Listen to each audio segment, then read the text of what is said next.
أهلا بكم يا شباب في الدرس رقم 6 من سلسلة تعلم اللغة الإيطالية للمبتدئين في 30 يوم. أنا بروم وأهلا بيك في قناة إيطاليانو فاتشيلمنتي. يلا بينا نبدأ في الدرس رقم 6. ليزيوني نوميرو 6. الدرس رقم 6. في الدرس بتاع النهاردة المفروض كنت هشرحه في الحلقة اللي فاتت، بس حبيت اشرحه لوحده في درس مستقل علشان يكون واضح بالنسبة لك.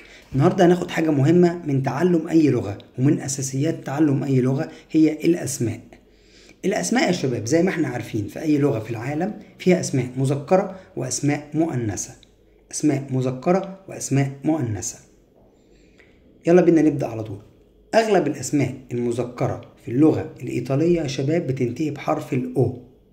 أغلب الأسماء المذكرة تنتهي بحرف الأو للمفرد، ولما بتتحول لجمع أو لما بنجمعها بنحول حرف الأو لحرف الإي. يلا بينا ناخد أمثلة. أول كلمة معانا مذكرة هي كلمة تافولو. تافولو تافولو يعني ترابيزة. عايزين نجمعها هنشيل حرف الأو اللي في آخر الكلمة ونحوله لحرف الإي فهتبقى تافولي. تافولي. تاني كلمة معانا وهي كلمة بامبينو. بامبينو بامبينو يعني طفل مذكر. عايزين نحولها لأطفال مذكرة هنخليها بامبيني. بامبيني. شلنا حرف الأو اللي في آخر الكلمة وحولناه لحرف الإي. تالت كلمة معانا وهي كلمة بياتو. بياتو بياتو يعني طبق. عايزين نخليها أطباق هنخليها بياتي. بياتي. آخر كلمة معانا في الأمثلة وهي كلمة راجاتسو. راجاتسو. راجاتسو يعني ولد شاب، أو يعني من 15 لحد 25 هنا أو 30 بيتقال عليه راجاتسو. أوكي. هتتحول لكلمة راجاتسي. راجاتسي. يبقى كده احنا عرفنا الأسماء المذكرة غالبا بتنتهي بحرف الأو للمفرد، ولما بتتجمع حرف الأو بيتحول لحرف الإي. يلا بينا ندخل على الأسماء المؤنثة. الأسماء المؤنثة يا شباب في اللغة الإيطالية غالبا بتنتهي بحرف الآ، ولما بتتجمع حرف الآ بيتحول لحرف الإي. يلا بينا ناخد أمثلة عشان تفهم. أول كلمة معانا مؤنثة هي كلمة بارولا. بارولا. بارولا يعني كلمة بالإيطالي. بارولا عرفنا إن هي مؤنثة منين؟ إن هي بتنتهي بحرف الآ. عايزين نجمعها نخليها كلمات هنخليها بارولي. بارولي كلمات. هنا شلنا حرف الآ حطينا مكانه حرف الإي بالإيطالي. تاني كلمة معانا هي كلمة بامبينا. بامبينا. بامبينا يعني طفلة بالإيطالي. عايزين نخليها طفلات هنخليها بامبينة.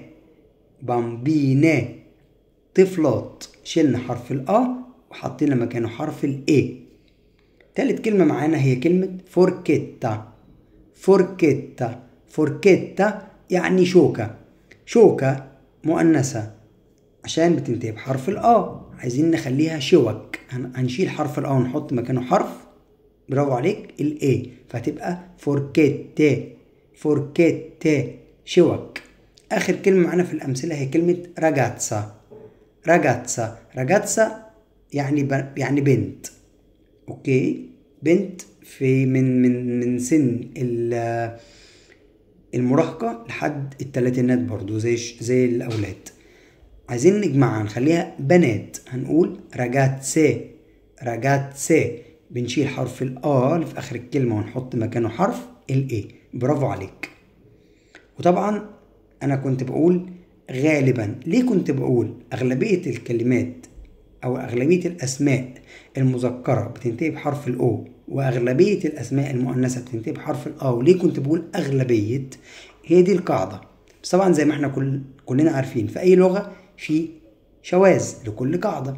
عندنا هنا أسماء في اللغة الإيطالية ولا بتنتهي بحرف الأو ولا بتنتهي بحرف الآ، وفي منها مذكر وفي منها مؤنث. طب هتقولي دي بنعرفها ازاي؟ دي بقى بنحفظها زي ما هي كده. هي ملهاش قاعدة معينة، هي أسماء شاذة. أسماء شاذة بره القاعدة.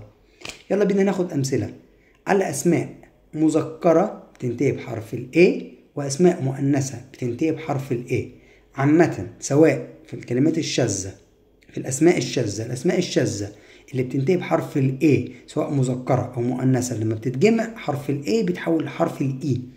يلا بينا ناخد أمثلة عشان تفهم وما تتوهش مني. يلا بينا نبدأ بالأسماء المذكرة الشاذة اللي بتنتهي بحرف الA. أول كلمة معانا هي كلمة بادري. بادري يعني أب.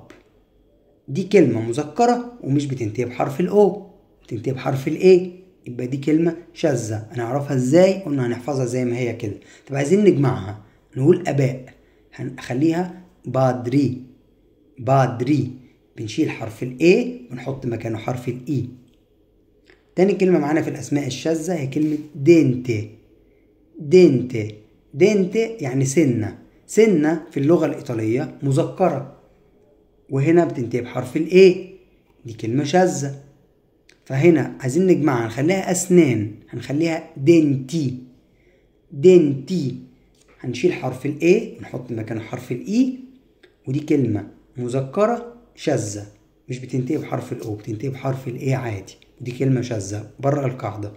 تالت كلمة معانا في الكلمات الشاذة هي كلمة بيكيري يعني كوباية في اللغة الإيطالية كلمة مذكرة وبتنتهي بحرف الA. عايزين نجمعها، نخليها كوبايات، هنخليها بيكيري، شلنا حرف الA من بيكيري خليناه بيكيري. كوبايات شلنا حرف الA وحطينا مكانه حرف الI، حرف الI بالإنجليزي، حرف الE بالإيطالي. آخر كلمة معناها كلمة فيوري يعني وردة بالإيطالي كلمة مذكرة وبتنتهي بحرف الA.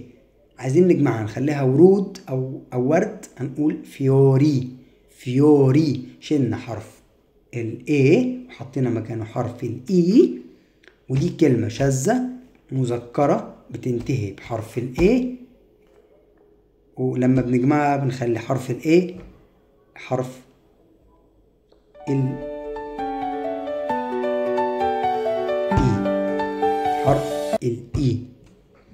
يلا بينا ناخد أسماء مؤنثة بتنتهي بحرف الA، برضو أسماء شاذة زي كلمة مادري يعني أم، بتنتهي بحرف الA، ودي كلمة مؤنثة. بنعرفها ازاي؟ بنحفظها زي ما هي كده. عايزين نجمعها، نخليها مادري، بنشيل حرف الA ونحط مكانه حرف الE. تاني كلمة معانا كلمة كيافي يعني مفتاح باللغة الإيطالية مؤنث وبينتهي بحرف الA، دي كلمة شاذة. عايزين نجمعها، نخليها كيافي.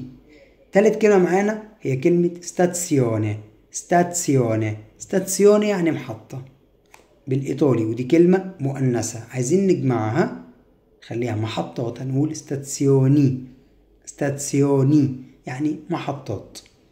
وبكده يا شباب يكون الدرس بتاع النهاردة خلص. الزتونة بتاعت الدرس بتقول إن الأسماء المذكرة أغلبها بينتهي بحرف الأو للمفرد، وللجمع حرف الأو بيتحول لحرف الإي، والأسماء المؤنثة أغلبها بينتهي بحرف الآ، ولما بتتجمع حرف الآ بيتحول لحرف الA. في كلمات خارج القاعدتين دول، كلمات بتنتهي بحرف الA وهي كلمات مذكرة وكلمات مؤنثة، ودول بنعرفهم ازاي؟ قلنا بنحفظهم زي ما هم كده، زي بنتعرف عليهم في اللغة الإيطالية وبنحفظهم زي ما هم كده. بنعرفها من طريقة الإيطاليين وهم بينطقوا الكلمة بيقولوها بصيغة المؤنث ولا بصيغة المذكر، ودي بنفهمها من صيغة الكلام لو انت بتتعلم الإيطالي هنا في إيطاليا. تمام؟ ودول قلنا سواء مذكر أو مؤنث بينتهوا بحرف الA. حرف الA لما بيجي يتجمع بيتحول لحرف الE. وبكده يا شباب يكون الدرس بتاع النهارده خلص. لو عجبك ما تنساش تعمل اشتراك في القناة وتفعل زر الجرس عشان يوصلك كل جديد، واكتب لنا في الكومنتات لو الدرس فادك النهارده. انتظروني في فيديو جديد بكرة أو بعده بالكتير. Ci vediamo alla prossima. Ciao a tutti.